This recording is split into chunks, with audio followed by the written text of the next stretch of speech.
What is up, my fellow mobile gamers? In today's video, we got our best guide for Gear Raid 2. Like and subscribe for more videos. Gear Raid 2 is going to drop our 3-piece gear sets, bangles, amulets, and rings.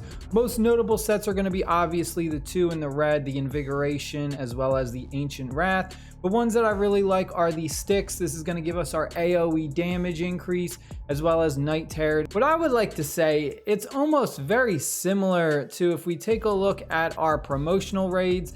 It's pretty much a test of endurance is what Gear Raid 2 is, where you're going to be mostly focusing on having strong defenders as well as strong healers. It's all about high defense and high healing. So if you don't have a really strong healer, I mean, in fact, not even just one, for Gear Raid 2, you're going to need at the very minimum 2 strong healers. And then once you do get to those harder stages, you're going to need at least 3 healers along with 2 very strong tanks. And then you're going to go ahead and you're going to throw in some fighters to just do some damage as well. But first, we got a new coupon code. Let's head over and enter this. We're going to type in WORAPPEX.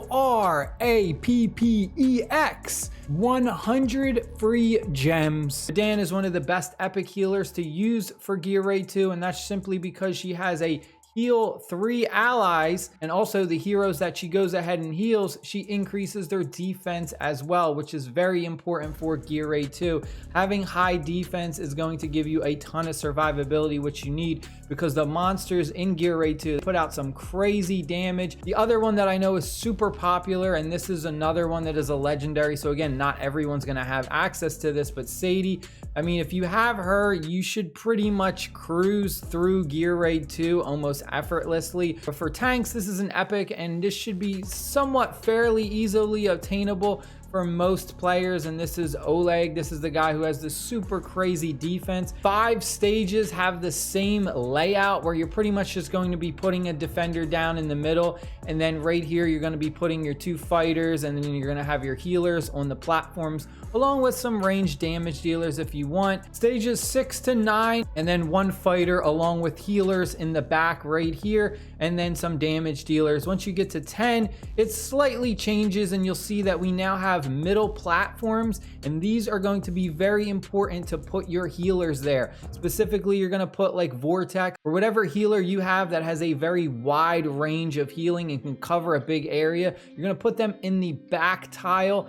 and then in the front tile you can go ahead and put one of your other healers like Madan, who's going to go ahead and give that defensive boost to your tanks. Stage 13, it also starts to slightly change, and you'll see from stage 12 to 13 we have some platforms removed right here, which doesn't really affect the strategy too much. Now we're just going to be having a tank right here block, and then on each corner we're going to be having fighters that kind of funnel the enemies. Let's go ahead and let's jump into a gameplay real quick just so we can kind of walk through it. The other thing that you're going to also face is that once you do get to those later stages, once you put out one of your heroes too early, they're going to be taking sandstorm damage, so you have to pay attention to that. You really want to wait till the last possible moment to go ahead and drop your heroes.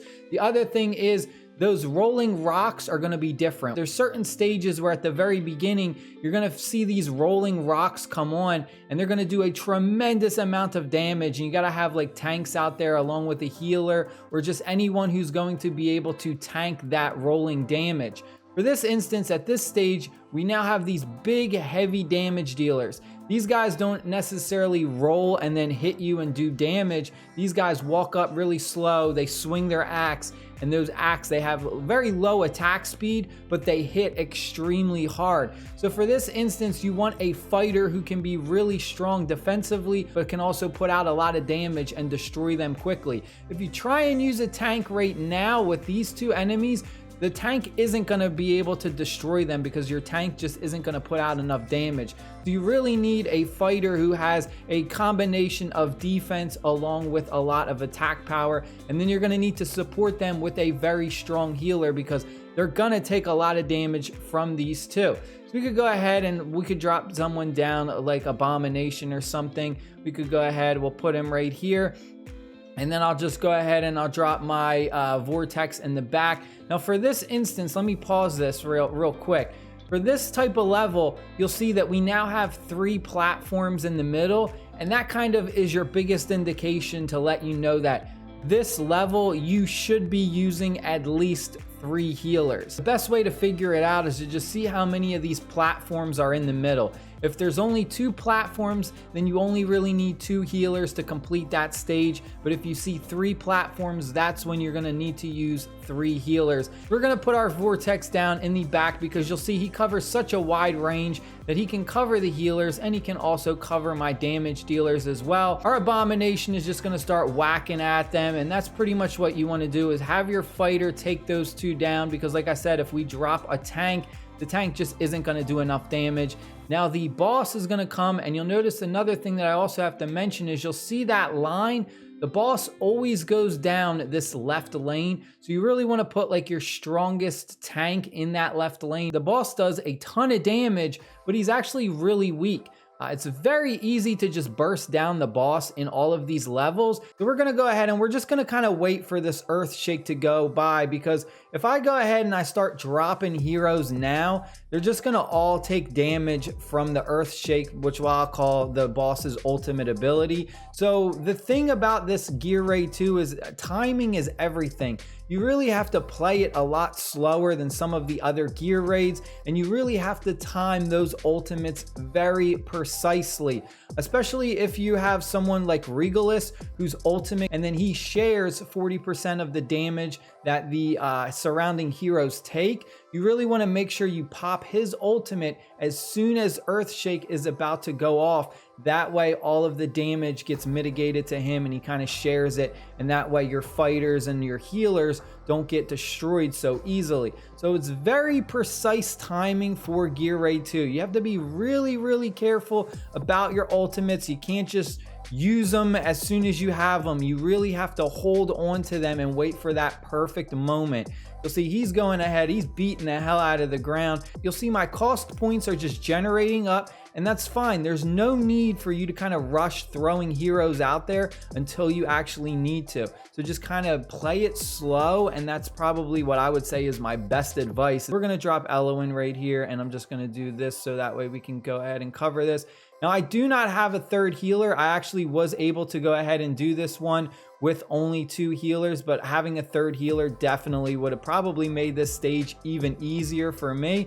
So now you'll see that I got my 2 fighters down, so I kind of want to start dropping some tanks. So I'm going to drop Regalis here. I'm also going to drop the Azar right here. So they're just going to tank a little bit, and then I'm going to ultimate ability right here for Valkyrie, and you'll see she's starting to take a ridiculous amount of damage, but we got 2 healers, so we're okay. We're also then going to go ahead and we're going to drop, well, we won't drop it just yet. We'll wait because he's got the earth shake going. He's smashing the ground.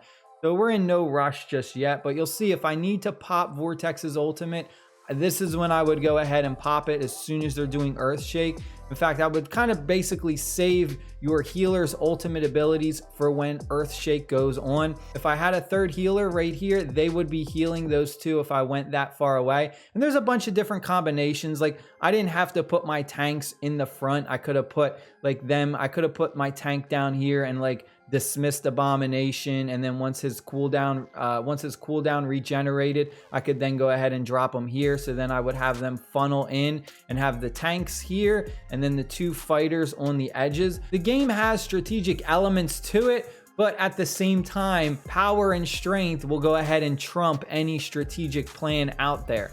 So just keep that in mind when you're doing these gear raids. Stay happy, stay safe, and I'll see y'all later. Have an amazing weekend. Peace.